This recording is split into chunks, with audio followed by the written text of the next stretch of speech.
Hello everyone. आज हम देखेंगे 6 या 6.5 स्पीकिंग मॉड्यूल पे लोग अटक जाते हैं। क्यों? कई मल्टीपल अटेम्प्ट्स करने के बाद भी 7+ नहीं आ पाते। So we will learn speak like band 7 student. I am Meena, your IELTS trainer, and today we are going to learn about speaking tips and tricks. Okay, so सबसे पहले स्पीकिंग टेस्ट होता क्या है, कैसे एग्जामिनर इसको जज करते हैं और उस पे हमें बेस्ड स्कोरिंग मिलती है। सो there are 3 sections in speaking, where basic questions is the first section, which will take for around 4 to 5 minutes. Okay, and then we have cue card. For this, a dedicated 1 minute is given to prepare for it, to make bullet points, to make headlines. And then again it is divided in 2 minutes of speaking. So 2 minutes of speaking से students generally ये problem में आ जाते हैं कि 2 minute ही बोलना है, 2 minute से ऊपर बोलें या नीचे बोलें। और जनरली हम किसी भी टॉपिक पे बात करना शुरू करते हैं तो हमारे पास बोलने के लिए कितना भी हम उसे स्ट्रेच कर लें टॉपिक को, 1 ही मिनट बोला जाता है। तो ऐसा क्या करें कि वो 2 मिनट बोला जाए और 2 मिनट से ज्यादा भी एक्सीड ना हो, ओवर एक्सप्लेनेशन भी ना हो और अंडर एक्सप्लेनेशन भी ना हो। ये हम सीखेंगे आगे की क्लासेस में। Then we have follow up questions based on cue card. This is again for 4 to 5 minutes. So this total speaking test will consist of 10 to 15 minutes max. Okay, so you will be called in a room where the examiner will be sitting, और वहां पूरे room में कोई wall clock नहीं होगी, आपकी wrist watch allowed नहीं होती, मोबाइल फोन्स तो फॉर ऑब्वियस रीजंस भी अलाउड नहीं होते, बट कोई भी वॉच या क्लॉक अलाउड ना होने का रीजन है कि स्टूडेंट्स 2 मिनट पर फोकस ना करें। तो इस बात का हम खास ध्यान रखेंगे। फिर आपको अपना पासपोर्ट साथ में कैरी करके लेके जाना है। That is also one of the most important thing if we are talking about speaking test, because this is the test जो लिसनिंग, रीडिंग और राइटिंग से अलग दिन पर होता है, या तो 2 दिन पहले या 2 दिन बाद। ठीक है, अब इसमें ये बहुत इंपॉर्टेंस रखता है कि कुछ स्टूडेंट्स पासपोर्ट भूल जाते हैं, इसीलिए मैंने इस पॉइंट को यहाँ पर रखा कि आप अपना पासपोर्ट ले जाना ना भूलें, सो दैट आपको एग्जामिनेशन हॉल में एंट्री मिल पाए। अब बात करते हैं बेसिक क्वेश्चंस की, स्पीकिंग की। सबसे पहले तो मैं बात करना चाहूंगी इस स्पीकिंग टेस्ट के से पहले 7WH फैमिली की। What, where, who, why, whom, when and how. What are you doing? Where do you live? Who is your teacher? Why are you late? Whom did you call? When is your exam? How was your experience? We will come to the answers of all these questions one by one, but let's focus on WH family की मैंने इसके बारे में क्यों बात करी। So understand one thing, WH family is very important if we are having a conversation with the examiner, with our friend, with our teacher, with anyone. तो क्यों? क्योंकि WH फैमिली ही सारे क्वेश्चंस को मिक्स करके बनता है। WH फैमिली होता है कि हमें जो भी क्वेश्चंस पूछे जाएंगे इससे बाहर नहीं पूछा जाता। ठीक है, अब जो स्पीकिंग टॉपिक्स होते हैं, क्यू कार्ड फॉर एग्जांपल, हम क्यू कार्ड की बात करें तो क्यू कार्ड में भी जो क्वेश्चंस आएंगे, दुनिया का कोई भी टॉपिक आएगा उसमें ये WH फैमिली ही इंपॉर्टेंस इस अपना रोल प्ले करेगी। तो जैसे हम एक क्यू कार्ड लेते हैं, उसमें मैं आपको इंक्लूड करके बताती हूँ एक बेसिक सा Q card. What was your last vacation?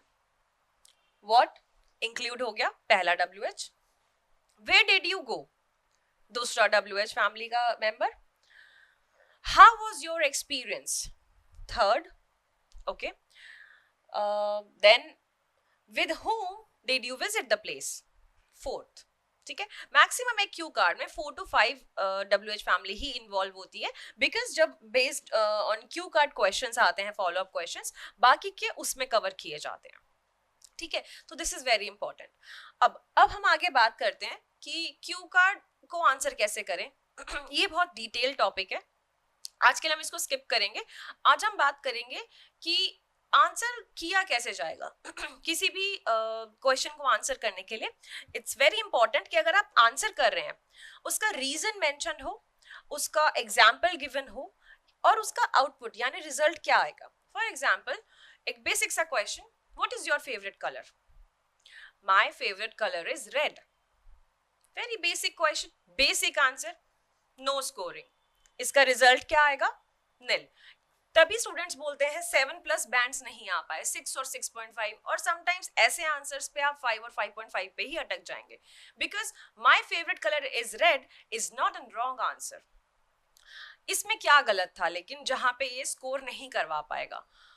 So the question was what is your favourite colour. तो फेवरेट कलर का एक जो सेंटेंस फॉर्मेशन बना, सेम सेंटेंस फॉर्मेशन को आपने कॉपी किया, पेस्ट करके आंसर कर दिया, सिर्फ आंसर में लगा दिया रेड। तो एग्जामिनर विल थिंक आपको एक ही सेंटेंस फॉर्मेशन को ही फॉलो कर पा रहे हैं। तो इसका आंसर आप कैसे करेंगे? Well, all the colours are vibrant but red is my all time favourite. So this is a sentence where you actually use just different sentence formation जो examiner आपको judge कर पाएगा कि okay, you know how to answer in your own words instead of copying the exact question and behaving like a kid. Okay, so that is the result. अब answer करते समय reason और example भी होना जरूरी है. फॉर एग्जाम्पल किसी ने पूछा how was your day, answer आया it was nice, it was awesome. तो यहाँ पर 3 से 4 वर्ड्स का सेंटेंस फॉर्मेशन करके मैंने आंसर किया, उसमें ना तो रीजन आया ना एग्जाम्पल आया, तो रिजल्ट क्या आएगा? 5 और 5.5. हमें रिजल्ट लेके जाना है 7+ बैंड पे, तो हमें आंसर भी उसी तरीके से करना पड़ेगा. So one more basic questions. Do you work or study? So I work in a private organization and I enjoy my work because it allows me to interact with people. Again, this is also an example जहां पर आप अपनी बात रख रहे हैं with reason and examples. This is very important अगर आप अपना स्कोर इंक्रीज करना चाह रहे हैं. अब बात करते हैं क्यू कार्ड की. क्यू कार्ड में अगेन 4 to 5 क्वेश्चंस होते हैं as I explained earlier. ये आपको 1 मिनट का टाइम देते हैं प्रिपेयर करने के लिए. अब प्रिपरेशन में स्टूडेंट सोचते हैं 1 मिनट मिलेगा हमें, उस 1 मिनट में हम ऐसा क्या सोचें कि हम 2 मिनट बोल पाएं. तो पहली बात, आपको 2 मिनट बोलने का नहीं सोचना, सिर्फ ये सोचना है कि आपके पास 1 मिनट है. उस 1 मिनट में आप बुलेट पॉइंट्स लिख सकते हैं, हेडिंग्स लिख सकते हैं कि आप अभी जो बोलने वाले हैं उस पे आप, जैसे मैंने अभी फॉर एग्जांपल यहाँ पे बुलेट पॉइंट्स लगाए, answer, reason, example, result. So you can say these are my bullet points, so that मैं इनको देखूंगी. मैंने यहाँ पे स्पीकिंग टेस्ट लिखा, फिर मैंने यहाँ पे WH फैमिली लिखा. This is also an example जो आप रिलेट कर पाएंगे क्यू कार्ड से. सेम वे जब मैं इन्हें देख रही हूँ तो मेरे माइंड में क्या आएगा कि मुझे इसके बारे में बात करनी है और इसके बारे में एक्सप्लेन करना है, right? So this is how you are also going to examine yourself while looking at your bullet points for the cue card. ठीक है, तो जब आप आंसर करेंगे तो उस 1 मिनट में इस 2 मिनट के बारे में नहीं सोचना. इस 1 मिनट में सिर्फ उस क्वेश्चंस के बारे में पूछना है जो क्यू कार्ड में आपसे पूछे गए हैं. ओके, तो अब बात करते हैं 2 मिनट की.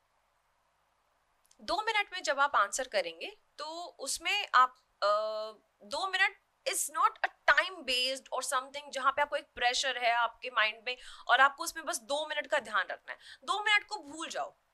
जब भी हम किसी टॉपिक पे बात करेंगे इन फर्दर क्लासेस, मैं आपको इस 2 मिनट का एक सेल्फ जनरेटेड फॉर्मेट दूंगी जो किसी बुक में या गूगल पे अवेलेबल नहीं है, which is created by my self.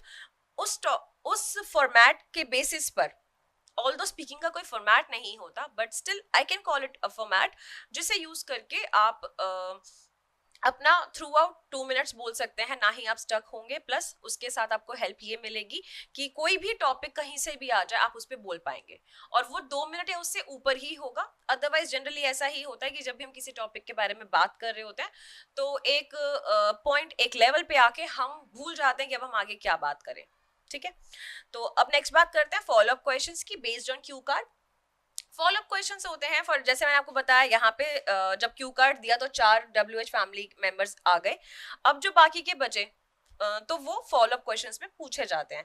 इसीलिए क्यू कार्ड को भी ओवर एक्सप्लेनेशन हमें देकर नहीं बोलना होता, so that follow up questions के लिए भी हम कुछ मैटर छोड़ पाएं. कई स्टूडेंट्स क्या करते हैं, बहुत एक्सेसिवली बोल देते हैं, जिसकी वजह से उनका जो फॉलो अप क्वेश्चंस है वहां पर वो क्या आंसर करें वो स्टक हो जाते हैं. तो आज के लिए सिर्फ इतना ही। आज हमने बेसिक चीजें जानी कि 7+ बैंड की जर्नी हमारी कैसी रहेगी। अब इसमें आपके जो भी डाउट्स हो या आपको लगता है कि स्पीकिंग में आपकी क्या प्रॉब्लम्स आती हैं, क्या आप कहाँ पर स्टक करते हैं, उसके लिए कमेंट्स करें या हमें डीएम करें। तो उस बेसिस पे मैं हो सकता है नेक्स्ट सेशन ट्राई करूं डाउट का एक सेशन बनाने का, प्लस एक सेशन पूरा ऐसा बनाऊंगी जिसमें सिर्फ और सिर्फ हम क्वेश्चंस लेंगे और उसके अलावा हम अपनी 7+ जर्नी को कंप्लीट करेंगे।